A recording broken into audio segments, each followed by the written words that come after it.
The room is dark, but your phone glows like a tiny sun in the corner.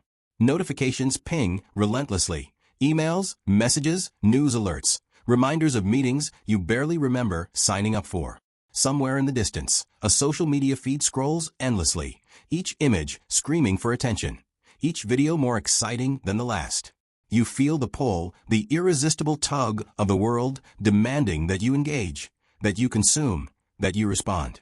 And yet, beneath it all, there is a nagging sense of emptiness. You are restless. You are tired. You are lost. This is the modern paradox. We chase clarity, yet we are surrounded by noise. We tell ourselves that if we just read one more article, follow one more thought leader, or scroll through one more feed, the fog will lift. We believe that clarity is something we acquire externally, a treasure hidden somewhere beyond the constant barrage of input. But the truth is harsher and more liberating. Clarity does not come from doing more. It comes from stepping back. It comes from noticing the quiet spaces between the noise, the small pauses where the mind is allowed to breathe. The illusion is seductive. The world makes it seem as though busyness equals progress, that distraction is the price we pay for meaning. Everywhere you look, someone is achieving, creating, performing, and consuming, and the unconscious voice in your mind whispers, "If I am not doing, I am failing." You begin to mistake motion for purpose, chaos for energy, noise for life itself. Yet, in this relentless pursuit, something crucial is lost: your connection with your own mind, your own thoughts, your own being. Philosophers and psychologists have long warned of this. Carl Jung spoke of the shadow, the unacknowledged parts of ourselves that lurk beneath the surface. He suggested that we cannot know ourselves if we are constantly looking outward. Nietzsche argued that to become who we are, we must resist the herd and confront the uncomfortable, often solitary truth of our own existence. Alan Watts reminded us that our minds are too often occupied with illusions, chasing futures that never arrive. The pattern is clear. Clarity is not found in addition, but in subtraction, not in noise, but in stillness. Imagine the mind as a vast, crowded marketplace at midday. Merchants shout over one another, hawking their goods, flashing signs in every color, banners waving wildly in the wind. You wander through this chaos, straining to hear your own voice amidst the shouting. This is your internal experience in the digital age. Thoughts clamor for attention, tasks scream for completion, and the external world demands constant engagement. It is no wonder that clarity feels unreachable, a distant dream that slips further away the more desperately we try to grasp it. And yet, there is another way to see it. Picture the same market in the early morning, when the sun has just risen, and the streets are still quiet. The stalls are closed, the banners are down, and a gentle breeze carries a sense of calm through the empty streets. Suddenly, the space that once felt chaotic is now open, expansive, filled with possibility. This is the doorway into clarity. The same mind that felt trapped in endless noise can, through intention and presence, create its own quiet market, a mental landscape where thoughts are no longer shouting but waiting, where insight can emerge naturally, and where decision and understanding can arise from the space between, not from a frenzy. The tension of this opening scene is intentional. You, the audience, are invited to feel the anxiety, the overstimulation, and the restless desire for something more. You are made to confront the illusion that clarity is something to be found outside of yourself. This section does not offer solutions yet, it simply creates awareness. It holds up a mirror to the modern mind, reflecting both its brilliance and its vulnerability, its yearning and its exhaustion. By the end of this opening, there is a quiet shift. The relentless chase begins to soften. The pings, the notifications, the incessant demands fade into the background, not because they have stopped, but because attention has moved. A single thought rises above the rest. Clarity is possible, but it is not given. It is cultivated. It is found not in the world of noise, but in the cultivation of silence, attention, and inner presence. And it is this thought, fragile and luminous, that will guide the journey into the deeper exploration of what clarity truly means and how it can be achieved. The human mind is remarkable, endlessly complex, yet painfully vulnerable. It craves meaning, connection, and understanding, but it is constantly hijacked by the world around it. The modern environment, saturated with screens, notifications, and information, does not accommodate this natural design. Instead, it amplifies distraction, fragments attention, and overwhelms the senses. Every ping of a phone, every flashing ad, Every new headline is a small tug on the mind, pulling it outward, away from itself. We are, in essence, living in a state of perpetual partial attention, where nothing is fully absorbed and nothing fully understood. Psychologists call this cognitive overload. Every stimulus, every piece of content, every social comparison demands a fraction of your attention, a fragment of your awareness. Over time, these fragments accumulate into a persistent mental noise, a background hum of stress, anxiety, and restlessness. Viktor Frankl, in his exploration of meaning, observed that humans find purpose not in the mere accumulation of experiences or external achievements, but in moments of conscious engagement with what truly matters. Yet, in a world of noise, conscious engagement becomes a rare luxury. The mind becomes a crowded room, cluttered with the demands of 100 invisible masters, each shouting to be noticed. Philosophically, this external noise mirrors an internal reality. Our thoughts themselves are not silent. They chatter, worry, judge, and plan incessantly. Carl Jung spoke of the unconscious mind as a vast, hidden landscape, filled with desires, fears, and shadows that we rarely acknowledge. When the external world is loud, it is easy to avoid the discomfort of the inner world. Noise, in this sense, is seductive. It is both a distraction and a shield. By focusing outward, we avoid looking inward. But clarity requires exactly the opposite. It demands that we turn toward our inner experience, confront the shadows we hide, and recognize the patterns of thought and emotion that have been driving us unconsciously. Nietzsche described the journey towards self-overcoming as a confrontation with the chaos of existence. To find truth, he argued, one must resist the comfortable illusions presented by society, culture, and peer pressure. Modern noise, constant input from every digital corner, functions as a perfect seduction. It keeps us comfortable, occupied, and superficially connected, while the deeper work of self-realization is postponed indefinitely. Noise is easy, clarity is difficult. Noise is instant, clarity unfolds. Noise is external, clarity is internal. Consider the metaphor of the storm. Your mind, in its normal state, is like a small boat in a hurricane of stimuli. Waves crash from every direction.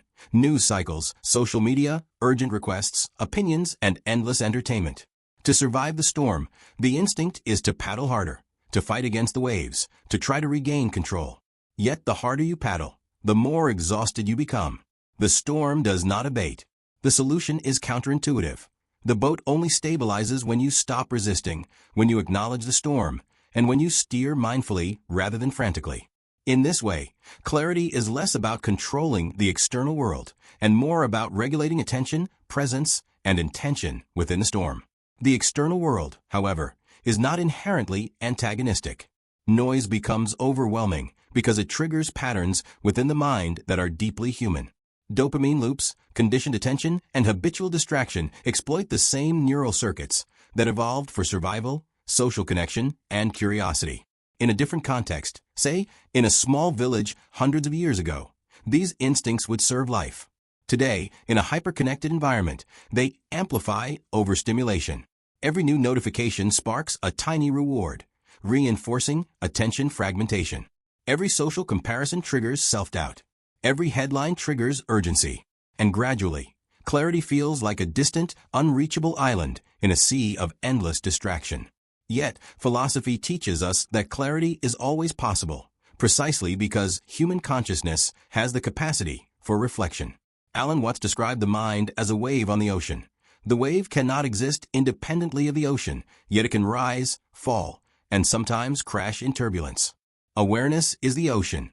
Noise is the wave. The wave may rage, but awareness remains. By cultivating awareness, we create the possibility to step back from the constant pull of stimuli, to observe thoughts without being consumed by them, and to create space in which understanding, insight, and clarity can emerge. This section also explores the contrast between internal and external worlds. Externally, we are pulled in all directions by society, media, and cultural expectations. Internally, we are pulled by memory, imagination, desire, and fear. Both are legitimate forces, yet both can overwhelm if unexamined. The modern human, bombarded by both streams, experiences chronic tension. The external noise demands action, while the internal noise demands reflection. Clarity arises not from silencing one or the other, but from harmonizing the two. It is the ability to navigate the external demands while maintaining a steady internal focus, a skill both ancient and urgently needed in contemporary life. Stories illuminate this tension. Picture someone scrolling through endless social media feeds late at night, their mind racing with comparisons, judgments, and self-criticism. Sleep becomes impossible. Peace seems unattainable. Then, in a rare moment, they close their eyes, put the phone down, and notice their own breath. Just 5 minutes of undistracted attention brings a subtle shift. Thoughts slow, tension eases, and awareness expands. In that moment, the noise hasn't disappeared, but the individual has found a foothold, a space of clarity within the chaos. This is the transformative insight. Clarity is not the elimination of noise, but the cultivation of attention, presence, and conscious observation. By the end of this section, the audience begins to recognize the patterns that bind them. They see how overstimulation is not just a modern inconvenience, but a profound psychological challenge. They understand that clarity is both a necessity and a skill, cultivated through conscious attention, reflective practices, and the courage to face inner turbulence. The storm of life, with all its distractions, is inevitable. The key is learning to navigate it with awareness, to carve out inner spaces of stillness, and to orient attention toward what truly matters. The section closes with a cinematic pause, a reflective moment where the audience is invited to sense the tension of overstimulation and the promise of clarity. The stage is set for the next phase, transformation. The audience is ready to explore how, in practical and emotional terms, one moves from chaos to clarity, from distraction to presence, from noise to insight. The storm has reached its peak. Notifications continue to buzz. The world continues to demand attention. The mind is a chaotic whirlwind, filled with unfinished thoughts, unmade decisions, and the relentless hum of sensory input. Yet, somewhere deep inside, a quiet voice emerges, a small, persistent whisper. There is another way. This is the turning point. The moment when transformation begins. The realization that clarity is not a distant, unreachable prize, but an emergent state, cultivated by deliberate practice, awareness, and courage. The first step is stillness. Not the absence of movement, but the conscious creation of mental space. It is the deliberate act of stepping back from the flood of input, of letting the waves of distraction pass without clinging to them. Imagine a crowded train station. People rush past, announcements blare over the speakers, footsteps echo across the platform. Now imagine standing in the middle of it, fully present, your mind calm, observing the chaos without being swept away. This is what clarity feels like, a stable center amid the motion, an awareness that observes rather than reacts. Mindfulness, meditation, and reflective journaling are tools to cultivate this stillness. They are not magic. They are practices that train attention, strengthen awareness, and provide a doorway into the inner landscape. By observing thoughts as they arise, without judgment or attachment, the mind gradually learns that it is not defined by the constant chatter, that it can return to stillness whenever it chooses. Journaling externalizes thought, giving form to the intangible, creating a rhythm of reflection that slowly untangles the knots of overstimulation. Yet stillness alone is not enough. Transformation requires courage, the courage to face one's own shadows. Jung taught that the unconscious is a reservoir of unacknowledged truths, desires, and fears. When noise is stripped away, these shadows emerge, demanding attention. It is uncomfortable. It is frightening. But it is necessary.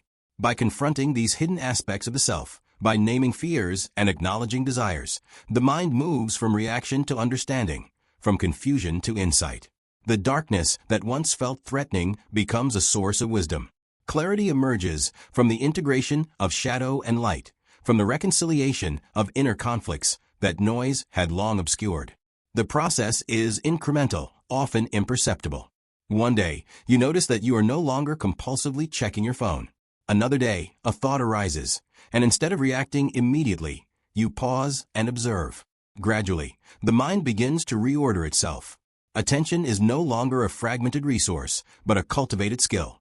Decisions are no longer dictated by distraction, but guided by intention. Life does not become devoid of challenges, but the response to challenges transforms. Chaos no longer dictates action, awareness does. Metaphorically, this is like clearing a fogged window. At first, the glass is thick with condensation. The world outside is blurry, indistinct, overwhelming. You wipe a small section, and suddenly, a patch of clarity appears. Encouraged, you wipe more. Eventually, the entire window becomes clear, and the landscape outside, once chaotic and confusing, reveals its contours and beauty. The fog does not vanish instantly. It dissipates gradually, through effort, patience, and attention. Clarity works in the same way. It is not an instant acquisition, but an emergent property of conscious practice, reflection, and presence. Practical steps reinforce this transformation. Limiting exposure to constant digital input, turning off non-essential notifications, setting boundaries with social media, creating intentional periods of solitude, creates the external conditions for internal clarity. Combining these with internal practices, mindful breathing, reflective journaling, meditation, and self-inquiry, amplifies the effect. Each moment of conscious attention is a small act of liberation, a reclaiming of mental space from the relentless grip of overstimulation. Emotionally, this transformation is profound. Initially, there may be discomfort, even resistance. Silence can feel oppressive. Solitude can feel isolating. Yet, as moments of clarity accumulate, a subtle shift occurs. Anxiety loosens its grip. Thoughts slow. Emotions become more manageable. The mind becomes like a calm lake. Ripples appear, yet they do not overturn the depth beneath. This is the cinematic moment of breakthrough, the realization that you can exist in the world without being consumed by it, that you can engage without being lost, that you can act without being driven by distraction. The narrative rhythm mirrors this transformation. Short, impactful sentences punctuate moments of insight, creating tension and release. The audience experiences the sensation of chaos and then relief, of overwhelm followed by calm. Cinematic storytelling allows them to inhabit the transformation, to feel the gradual emergence of clarity as if it were their own. It is not an abstract concept. It is a lived, visceral experience. Philosophically, this section emphasizes that clarity is not passive. It requires conscious alignment of attention, courage to confront inner truths, and disciplined cultivation of presence. Frankl's teachings remind us that meaning emerges from engagement with life's challenges, not from avoidance. Watt's perspective illuminates that the present moment holds a completeness that noise cannot penetrate. Jung shows that the inner world, when confronted, provides a map for understanding oneself and the external world more profoundly. The convergence of these perspectives frames clarity as both an art and a science, a delicate balance between observation, reflection, and action. By the end of this section, the audience is ready to move from transformation to integration. They have witnessed the struggle, the discomfort, and the emergence of inner stillness. They have felt the first glimmers of clarity and insight. The stage is set for the final act, applying this clarity to daily life, navigating the noise with awareness, and embracing the subtle freedom that comes from conscious living. The journey from chaos to clarity is underway, and the viewer is invited to step fully into it, prepared to carry these insights beyond the screen into their own life. The storm of noise still exists outside. Phones still buzz, emails still demand attention. Social media continues its endless scroll, and the world moves at an unrelenting pace. Yet something has shifted within. The chaotic tide of overstimulation no longer dictates thought, emotion, or action. There is a new rhythm, a quiet steadiness that anchors the mind even amid the perpetual clamor. This is the integration of clarity, the moment when insight moves from abstract understanding into lived experience, from theory into embodiment. Integration begins with intention. Each action is no longer automatic or reactionary, but chosen.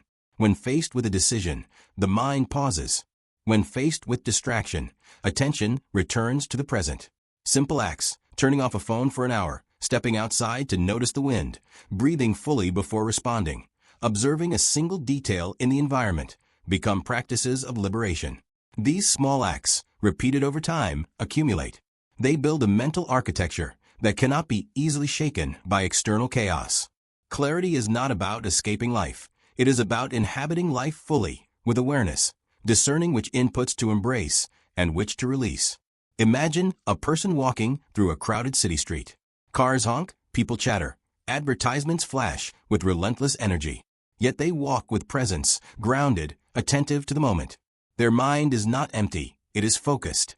They notice the rhythm of their steps, the texture of the pavement beneath their feet, the warmth of sunlight on their skin, the subtle expressions of passers-by. The chaos has not disappeared, but it no longer controls them.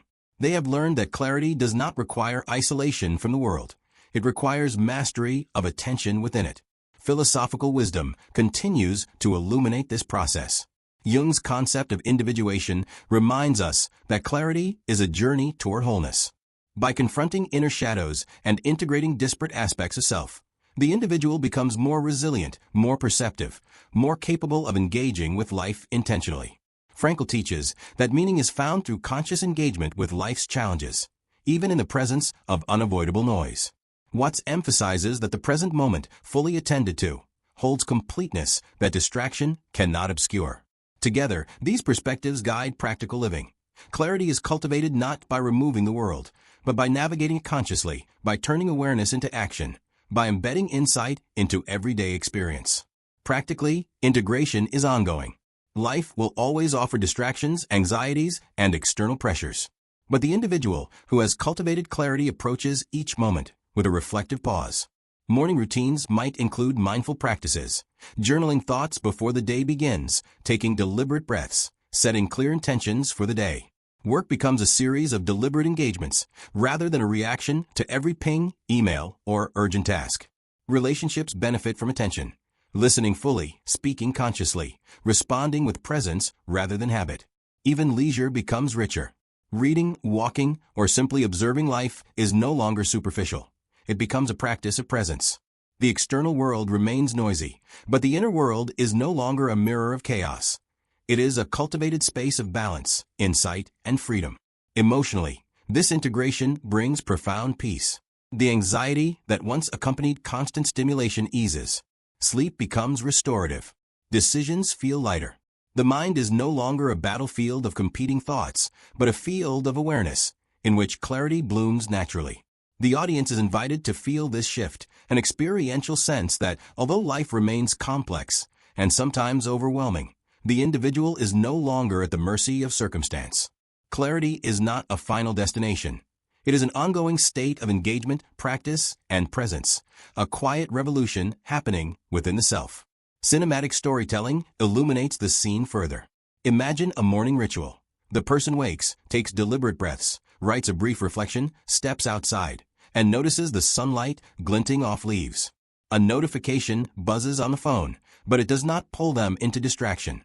Instead, they smile, acknowledge it, and return to their moment. This is integration in practice, attention trained, awareness active, inner calm persistent. The audience can feel it, sense it, imagine themselves inhabiting it. The abstract philosophy becomes lived experience. Finally, the narrative returns to the opening imagery. The glowing phone, the relentless notifications, the endless scroll, they are still there. But the person now moves through them with intention, not compulsion. The external world continues to present noise, but internally, a calm clarity persists. There is freedom in this realization. Clarity is not something to acquire from the world. It is a state to cultivate within it.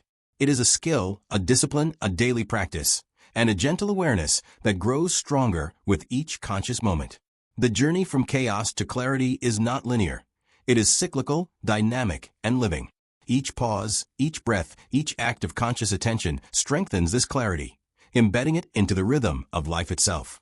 The script closes with a reflective, timeless thought. In a world that constantly shouts for our attention, the most radical act is to listen, to ourselves, to our breath, to the subtle rhythms of our own consciousness. True clarity is not the absence of noise. It is the mastery of attention. It is not the eradication of chaos, but the cultivation of inner order, presence, and understanding. In that space, the mind becomes a sanctuary, the heart becomes free, and life, with all its complexity, begins to make sense. Even amid the unrelenting noise of the world, one can walk with purpose, think with clarity, and live with intention.